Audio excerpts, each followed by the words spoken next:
Welcome to Sweet Life Beat Life. We hope this video helps. You start by preparing the essentials. Verify your iPhone model and update iOS so Wallet supports Apple Pay. Once done, open Wallet and tap the plus sign to add a card. Use the camera for speed and follow your bank's verification prompts. Make sure you enable Face ID, Touch ID, or a passcode so Apple Pay can authenticate payments. Also confirm your Apple ID and billing address match your bank's records, because mismatches often block verification. You continue by choosing how you'll pay. Set a default card or pick one before each transaction. For in-store payment, double-click the side button or use the home button flow, authenticate with Face ID or Touch ID, then hold the top or back of your iPhone near the terminal. Wait for the audible beep and the done checkmark. That confirms the NFC handshake and payment token exchange.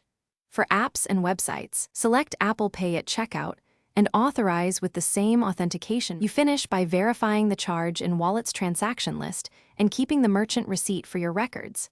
If you need a refund or dispute, follow the merchant's policy and use the Wallet activity to track progress. Make sure Express Transit is enabled if you use public transport for faster taps.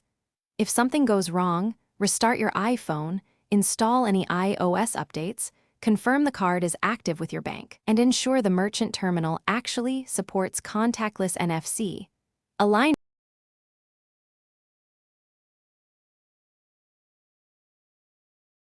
Thanks for watching.